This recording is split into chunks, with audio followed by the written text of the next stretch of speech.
live, enfin! Yay! We're here. Thank you, Catherine Rose, for getting us online to the wide world, the English-speaking world. Hola, if you're Spanish. Okay. Anyway, that's all I got. I'm doing Duolingo, but I got nothing. Anyway, today, so give it up for Catherine. Yeah, everybody. Have a wonderful show and a great weekend. Have a great weekend. We love you. Thank you. I also have Cathy Ferris with me today. She's the one who's waving. She does this wonderful show called Ferris and Friends. I just watched it for the first time online. It's on Facebook Live. If you want to see it, it is really excellent, and it's raising money for Improv Boston, which we all love. Great theater. Absolutely. Absolutely. And it was a great show. And then our Christine Hurley next Tuesday is going to be on America's Got Talent. You heard it here. Yay! Woo-hoo! Yep, get ready. And cheer for her and just harass NBC and tell her why, Well, that's not going to happen. Anyway, let's not get ahead of ourselves. But no. Christine and I went to the same small Catholic co-ed high school, Maureen. Is that unbelievable? Did? Godspell in Brockton, Mass. Yep. Cardinal Spellman. Godspell. I don't even remember our slogan. Sequere Deum, to follow God. It was our guys are nutty, our girls are slutty. Oh, that's the one. Yeah.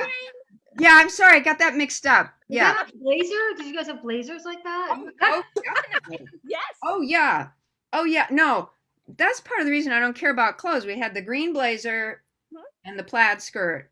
Yep. And then we have as our special, ultra special guest, Maureen Langan. Who is here hot off her show.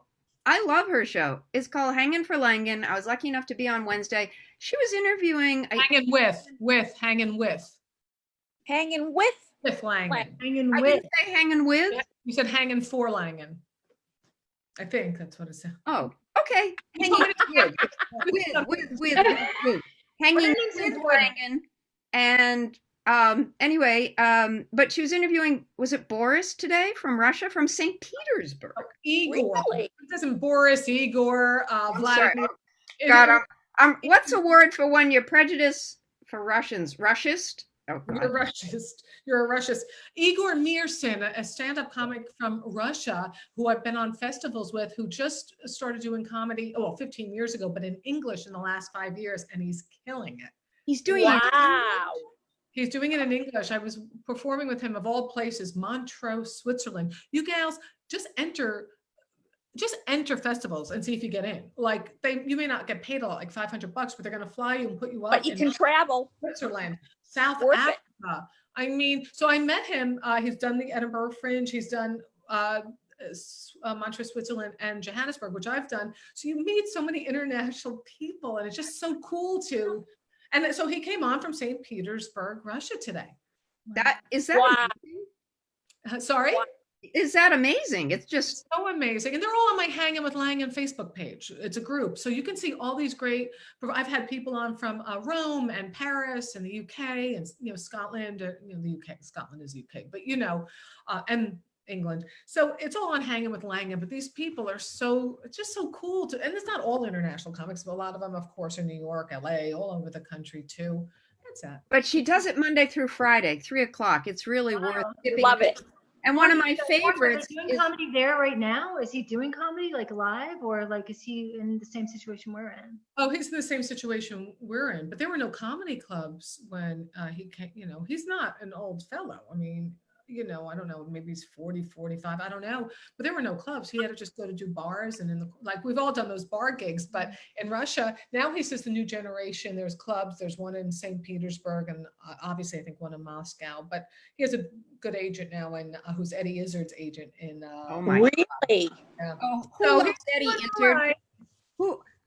I so bow down to Eddie Izzard. I just was so dazzled the first time I heard him. He was doing, before he went wide in America, he was doing a little black box in Stamford, the Palace Theater, where we did our show, Maureen. Oh, yeah. And we took a couple, our son was dating their daughter, and I didn't know he was a transvestite, and my husband just tapped me on the shoulder and said, did you know about this guy? And I said, friends enjoyed him, but like, and they're like, God, it's always the doghouse. I'm tired of the doghouse.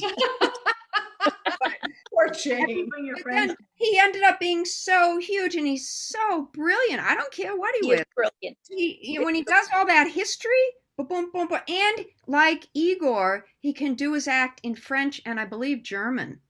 Mm. Well, you know what I just learned today? You may know this. I didn't know this. He told me next month, Igor, my friend in St. Petersburg, told me next month in Russia, there's a referendum that they have to vote on whether Putin, and they elongated the terms for him, the term. Now, the referendum is whether he can stay in power forever until.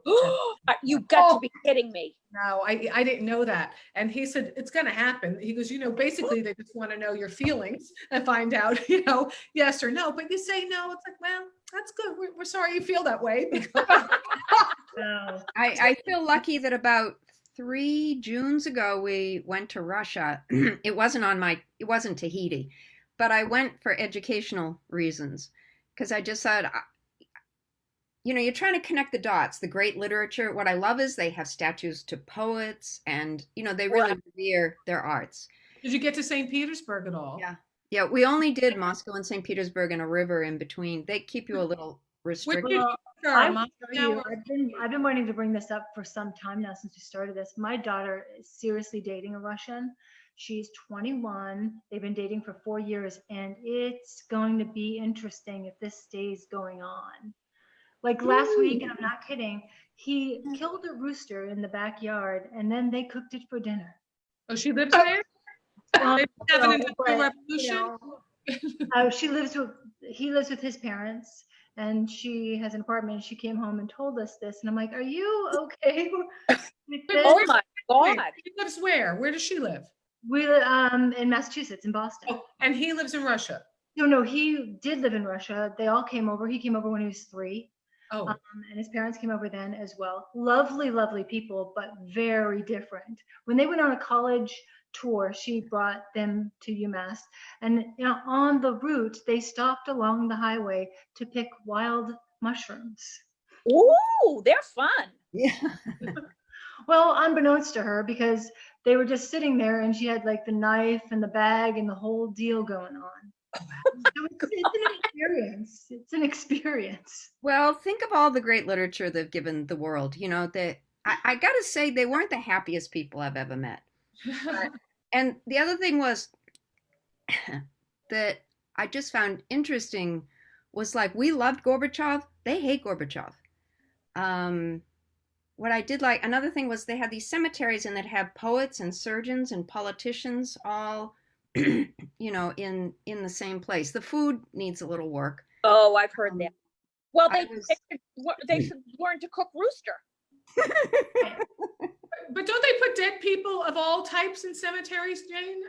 I mean, I would imagine. Yeah, no. I love that they all end up there. Like, I didn't understand, like, why that's so No, but it was like famous dead people and non-famous dead people. like me. Famous section, and then go screw yourself section. What the hell did you ever do? Stalin, right. No special section, no huge mausoleum. We have presidential library. I don't know. But the other thing that was Not anymore. the other thing that was absolutely fabulous, because I love space, there was a cosmonaut museum.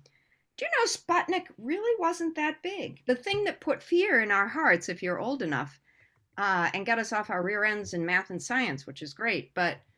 And they showed the space capsule that sent up the dog and the one that sent up Yuri Gagarin, and they sent up the first woman in space.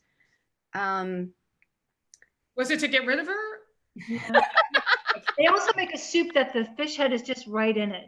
Lots of stuff. Lovely people. Lovely. But I think, now that they're here, it's probably okay, as long as she doesn't have to go live there, I think. Will they stay? Well, he can't go back there right now. He went back 4 years ago, and he cannot go back right now because he would automatically be, in the armed forces there. Wow. Really? Yeah. When he was like a junior in high school, he went for, Wow. For the last time, because not the last time, but for a duration of time. Because then I don't really listen to them very much, but that's what I picked up on. Like, But is he an American citizen? Because if he's American citizen, he would still have to serve in Russia? I'm not really sure. I think he has dual citizenship. You got to eavesdrop more so we know what's going on. Yes, Yes, yes, so I have to take an interest in my kids. Is really what yes. Yeah, that- Do you What though? part now? Well, But, listen, can we, Maureen, can you tell them? I have to tell you some more of Maureen's credits. We didn't even get to it, but she's worked at Bloomberg and PBS. I mean, she's a real journalist as well as radio host for many years. Had an hours long, maybe 3 hours long Sunday show on KGO out in San Francisco, and she has a wonderful one-person show called Daughter of a Garbage Man. So do you want to tell them more about that, Maureen? Well, yeah, I did a one-person show. I've been doing stand-up for over 20 years, and I wrote a one-person show, Daughter of a Garbage Man, which really juxtaposes working class values with the reality show world. It collides. You're told, develop a brain, but I should have been told by my Irish mother, dance with poles while you still have the body to do so. And I take you on a journey of people, a family's strengths, struggles, secrets, and it goes deep. Jane, this is interesting because I spoke with Jimmy Tingle last week, and I had put Daughter of a Garbage Man on the back burner since, well, you had to put it on the back burner since March, but I made a choice, which is very ironic, right before the virus, that I'm not going to do it for a while because it is emotional. But it really would do very well in the Boston area because you know how it did in Nantucket, because of the Irish Catholic background. Yeah. So he said, he said, let me take a look at it and see if I have some suggestions. So He perhaps used to work out of a theater in Wellfleet. They might be good for it. The Harbor Theater, something like that. I think you go right there. But don't you find, Maureen, with my little one-person show, which I saw and I really enjoyed. Janie Condon Ron Unchained, which is why I do comedy, and eventually my bipolar brother works into it. Someone said to me, why don't you talk about your mother in the show? And I said, because I can only do one mentally ill person at a time. But you know what? Honestly, Maureen, I can understand why you would put it on the shelf. It really does cost you emotionally. It just, these things do. I mean, this is like we've ripped open our hearts to tell these shows. And I find them, for me, I shouldn't speak for you. It was just something that needed to be done to move the boulder in front of the creative cave, to just move it to one side. I do understand that. I do understand that very, very much. And what's great is it really makes you dig into yourself. And also what's great is I got the experience of doing a theater audience, and you've been more of an actress. I think you've been on HBO and stuff. I've not really been an actress, so to learn that silences are okay and pauses, and they're so generous, the theater audiences. I love doing that. Cathy and Christine, have you done a one-person show? No. Just in my living room. Yes. But I have seen Maureens, and it was amazing. I really felt like I was in the corner, kind of just eavesdropping in on it. It was really so well done. Thank you. I appreciate that. Maureen, when will you start it again? Oh, the show? What'd you say? Are you going to do it again? Well, what we're saying, are you not listening here, Christine Hurley? It's really on your show. I just said that if I can bring it to the Boston area, I was just speaking with Jimmy Tingle about that. And I think that I would bring it back there because I think a lot of people would get. My mom's from Ireland, my father's first generation working class. And I do become them. I'm not an actress, but I am like my father. What are you talking about, Jesus, over there? And my mother, for the love of God, would you stop your nonsense? So that's my acting ability. I definitely think in Boston too, because my grandfather came right over. And he landed right in South Boston, and we just kind of sprinkled out from there. And there's so many people that could relate to it. And then my grandparents came over to work my grandfather worked in the shoe factory in Brockton. Brockton used to be known for shoes. Yes, did too. And I like to say in my act, and my grandmother came over just to annoy him. Funny. I think, Maureen, it would be a huge hit in Boston. I think it would be I have to say, I think it would. I think it would. And again, it's, it has a foot in the educated, it has a foot in the working class. And because isn't that the goal? education really upsets me now because it's so out of reach for so many people. In the state school that I paid $500-600 a semester is now $40,000 a year at a state level at Montclair, New Jersey. Crazy. You think that then it's just such, and I was with a young kid who went to Cornell. He was on the train with me going down to DC, and he said, well, you know, he was lovely because, well, you know, people can't afford college and maybe it's not meant for them. I said, oh, honey, Oh, that's man. the way you put yourself up. My father's father came from Ireland. My mom came from Ireland. My mom is very smart. My dad's very streetwise. But when my grandfather came here, he had a 6th grade education, was a longshoreman. My father got a union job, even though my father didn't finish high school. I'm the first to go to college. Now all my nieces and nephews are looking at like top colleges in the country. That's the trajectory. And when we can't make school affordable for people anymore, it's the only way out. It's one of the few, unless you can find and make an app. But who the hell I can make an appetizer. I can't make an app. I don't know how to make an app.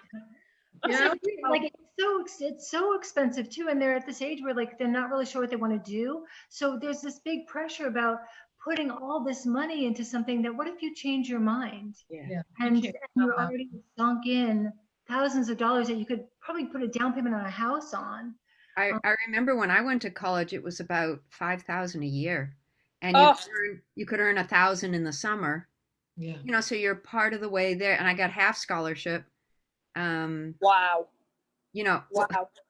I actually got one scholarship just because I was from Plymouth County, Christine. Someone had said. Nice. Well, you know, Maureen, I have 5 children, and only one has graduated college. The other 4 didn't go. Well, you listen, each their own. I just saw my father, thank God he had a union job, but I always saw that it affected him not to have had an education, like how it bothered him. And I was after a show, pardon me, in New York one night, a mother came up to me because I was talking about how these stupid gals who do dance with poles and they get book deals and have nothing to say. Like Kim Kardashian's book is a book of selfies, like that's a photo album. But afterwards, and I told girls, you know, drop out of school, don't waste your brain, use your body. But I'm being totally sarcastic. And a mother came up with me with her like 18, 19-year-old daughter afterwards and said, tell her why she has to go to college. Tell her.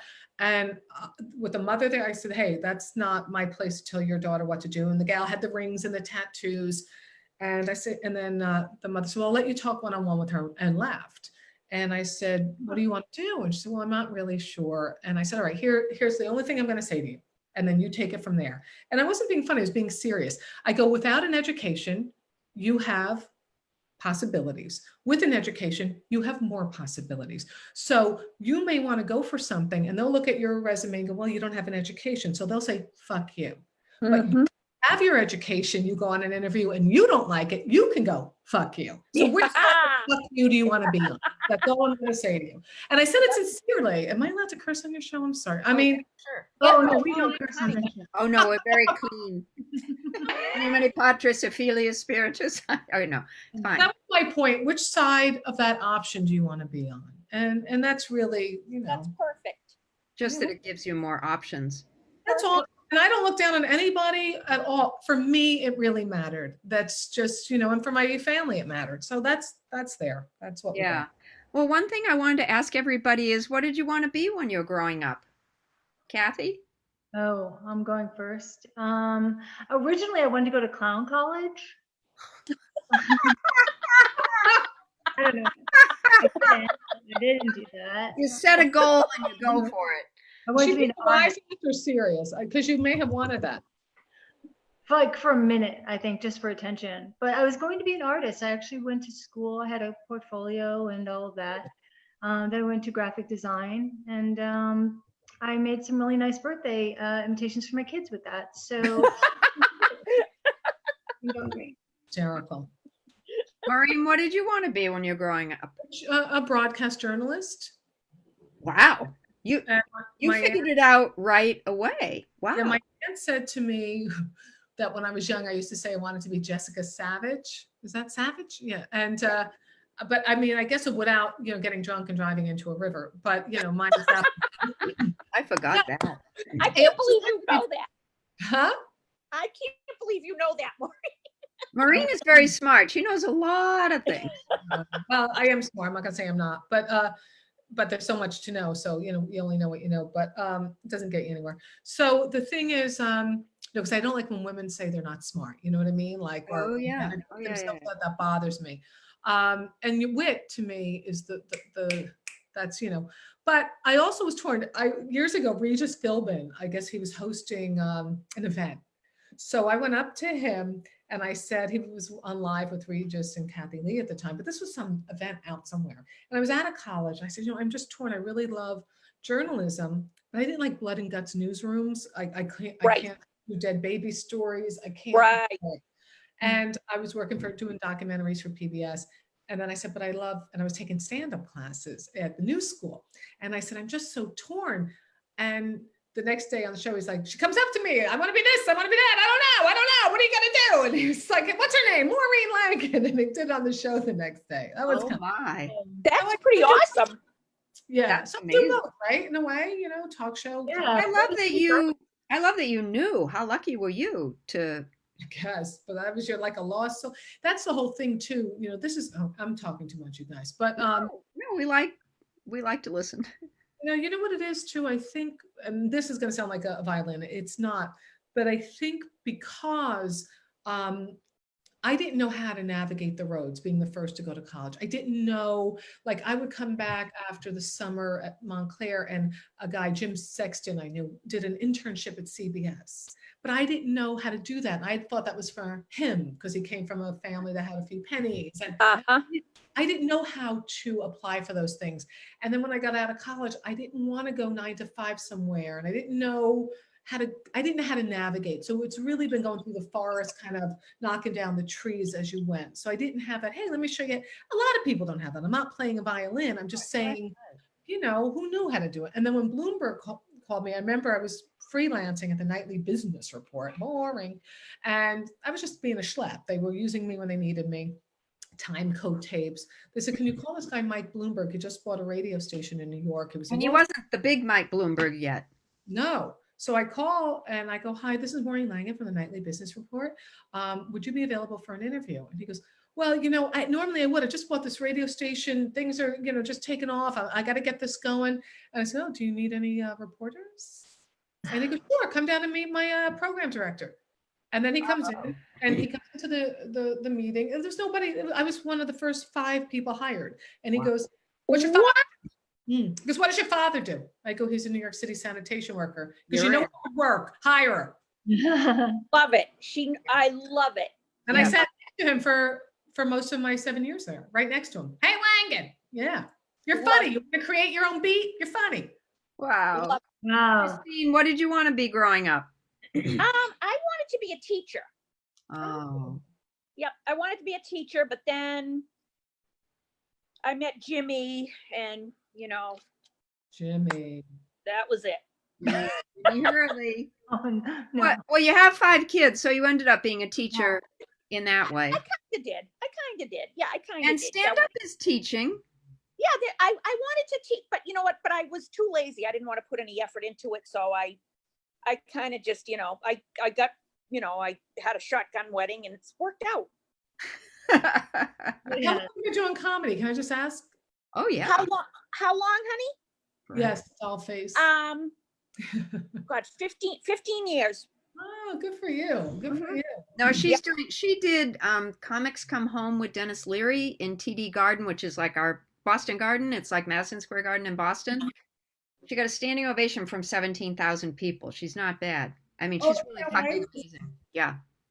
Wow. But she's very humble. Like you would not like she's like one of the guys, but like the kids got chops. Ding Ho, tell them about the Jimmy Tingle Ding Ho tribute. Oh, yes. I wrote it down. Okay, so Tingle. Did either of you work with Barry Crimmins? I only worked with him once. I didn't, but I'm very good friends with Jimmy Tingle. But I never worked with. I did work with Barry once. I only worked with him once, and he was like a philosopher king. And they're like, oh, now I know why everybody speaks of him in reverential terms. Yes. So Jimmy, who was on Maureen's show, is having a fundraiser for him. You can go to jimmytingle.com at the Ding Ho, July 3rd, 4:30 to 7:30. Wow, a 3-hour. This is a telethon. I guess it's to make money for his widow. Helen. Helen, thank you. Yeah. You know who's going to be on it, Jane? Who? Paula Poundstone, Holy shit. Stephen Wright, Dennis Leary, Wow. Tony V, and others. Forgive me that right Probably now. Steve Sweeney, the whole Boston Pantheon, probably. Yeah. That's something. Wow. Yeah. That's it. That's I just wanted to amazing. support Jimmy because he's such a great guy. So everybody go to Great. jimmytingle.com. And Great scroll guy. down to the bottom of the page, and the Evite is there. Yeah. That is There was an amazing fantastic. documentary on him. He's really amazing. Oh yes, and there is a documentary on Barry Crimmins. Yeah, Called yeah. Call Me Lucky. Call me Can you lucky. tell them more about that, Maureen? I know you were talking about it. It's a fantastic documentary. I saw it years ago, and it's painful. And he's so open and honest about his own sexual abuse growing up, and all the work he does to protect children or help children who are victims of Wow. sexual abuse. I mean, it's riveting. I mean, absolutely riveting. And he was living in the middle of nowhere. Just wow, what people do, how they flip their pain and help Wow. others. Yeah. That's incredible. Yeah. He was really Gotta see it. okay, so Oh, and it was directed by Bobcat Goldthwait. isn't that Oh, amazing? excellent. Yeah. You know, the guy just whoa. And Oh, wow. Bobcat isn't like, "Ah, he speaks like in his normal voice. And Right. it's so nice to see him being, who Yeah. he is, not the Yeah. character. He's become quite the director, actually. Yes. Yeah, and he's still really hilarious too, because I remember when they were filming that documentary at the Comedy Studio, Barry and Bob came in and they did sets, and they actually are on the documentary. Cathy was like the comedian of the month at the Comedy Studio. That was the successor to the Ding Ho. No, but it's great. She was the comic resident. That's an honor in Boston. Don't make fun. No. I mean, it just sounds like employee month. Yeah, it was awesome. It was so much fun. Get to What do were it you every miss? Were night, you you Miss know? June, Miss March? Exactly. It was actually I took August because there's ample parking in Cambridge. That's a smart. I know the Boston scene like you gals do, Yeah. Yeah, They're great. They hang together. I got to know a lot of them through the Women in Comedy Festival, and what a great gang. It is a good gang. It is. I like to claim, I mean, I'm a New York comic, but I like to think of myself a little bit as a Boston comic because of Brockton. My favorite opening line is I can only You do it are. where I say, "Hi, I'm Jane. I'm originally from Brockton, but I'm not going to hurt you." That's my favorite. Yeah, he's unofficially Boston too. Thank you. I appreciate being Oh, adopted. Goodbye City. Yes. Goodbye, city. Great. So just two more questions before we go. Best gift ever and worst gift ever. Maybe start with worst gift, and we'll end on an up. The best gift. Oh, can That was Catherine. I always laugh. You guys make me laugh. So worst gift. Anybody? Worst gift? Worst gift? For my 21st birthday, Jimmy Hurley had the oil changed in my Grand Prix. Ken got Yeah, me I some was new pretty pots and pans one Christmas. He cooks. I don't even cook. What the fuck? What do I do about a pot and pan? I'm thinking this year, if all goes well, I'm getting a new septic tank. I mean, this is crazy. When our dog passed away, my husband got me a unicycle so I'd have something else to do outside. I'm not kidding. Wait a minute, is this a joke? No. Is that in your act? No, but it will be now. Please, that is so insane. Go straight in. Straight in. How about you, Ma? Worst gift? Well, here we go with the violins. I think I might have still been married if I got some things on my birthday here or there. Yeah, I think nothing is worse than at least something. Mm. Right. Oh yeah, no. My husband doesn't really do birthdays and anniversaries. But you know what's interesting? Now that we have girls sort of hovering, they gotta lock these girls down. They're utterly fantastic. I'm mad about both of them. All of a sudden, we're celebrating Mother's Day. We're celebrating my birthday. Because I guess it didn't show well. We have never. I don't think we've ever. Happy Arbor celebrated Day. Mother's Day. I got the biggest thing of flowers, but it was really from one of the girls. I mean, they said it was from the boys and no. I went through the four of them, and they're like, I wonder which one was in charge. Miriam. Yeah, I think Miriam did that. It's. I can't wait to lock these kids down. They're just. Oh, isn't that great? Isn't that great? Most wonderful, and to have someone to talk to. It's like I really I can't think of, but worst gift, I guess is the no gift. But you know what a friend of mine said that I thought was very valuable when I said, wow. I mean, anniversary, forget it. That wasn't even, We usually forget when it is. We don't even agree what day we were married. I See, can't. you're okay with not getting something. Oh, yeah. I said, please just think of me, even if it's a card or a little something. Oh. And it didn't happen. That to me is more painful than even pots and pans. But here is what this girlfriend of mine said when I just lightly said, "Man, no anniversary, but and she said, "Jane, go out and buy your own goddamn present." I just thought Here's, that was actually good advice. But that worked for you. I'm not very materialistic, but all I just want you to freaking just, Remember me. do I know. something. And especially when you say it matters. But that's neither here nor there.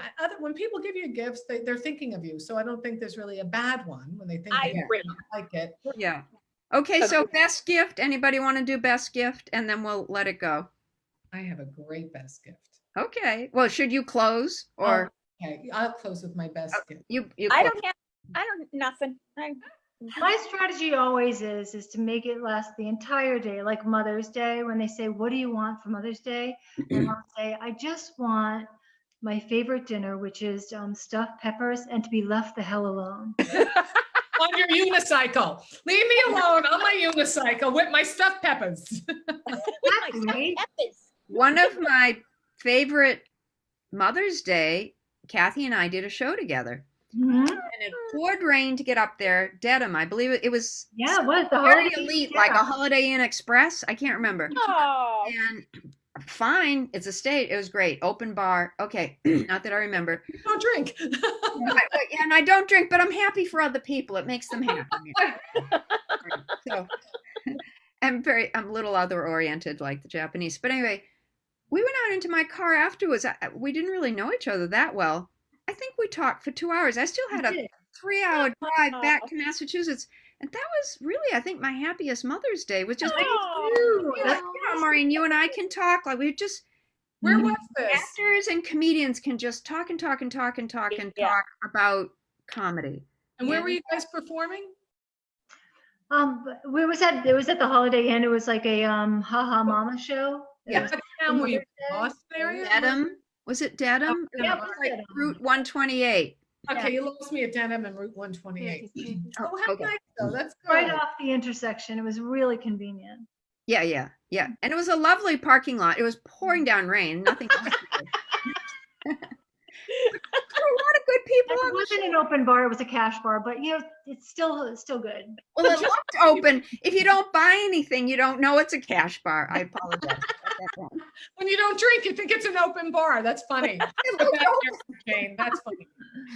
That's funny. open. Anyway, so Christine, best gift? Maureen never said hers. No, I know. Oh, We're Maureen, closing with Oh, Maureen. closing with Maureen. Okay. Sorry, I'm the behind the scenes.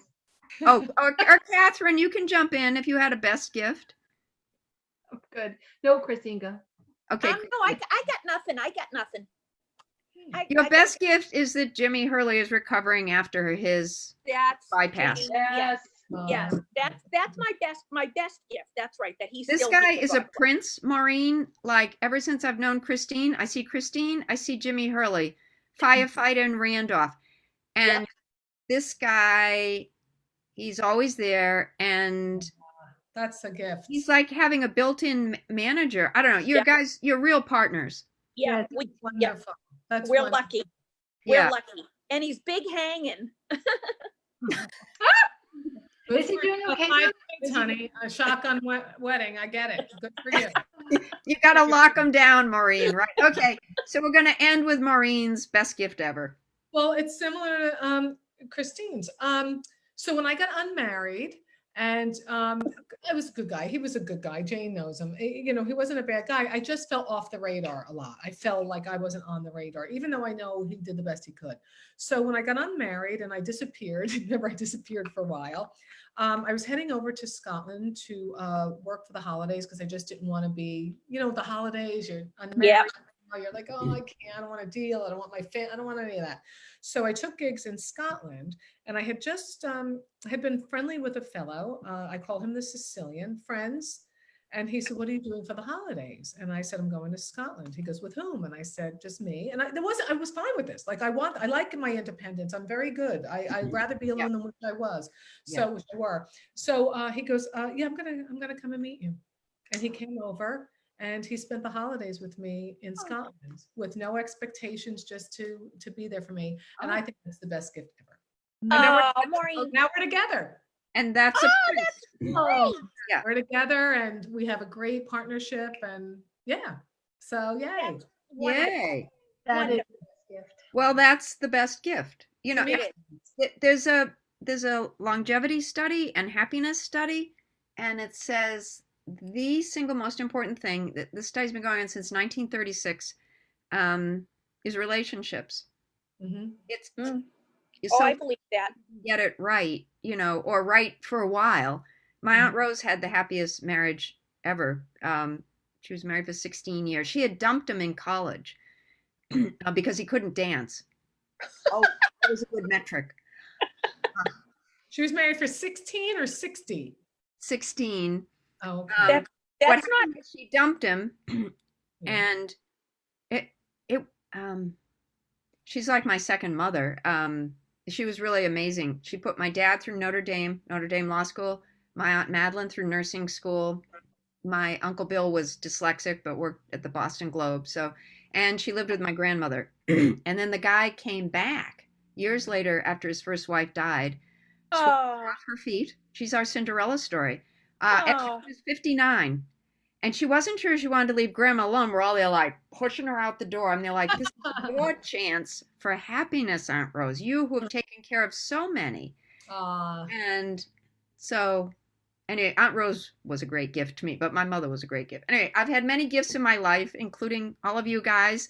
Thank you for Same. being here Thank today. you. We love hearing all your stories. Maureen, thank you. You're just, Thank you. Yeah, you know, Thank you, you. Maureen. it was Kathy. wonderful. Thank you, Christine. So great to see you I'm guys. glad to introduce all of you because you're all You good. too. Okay, see you next week. Love you guys. Love you guys.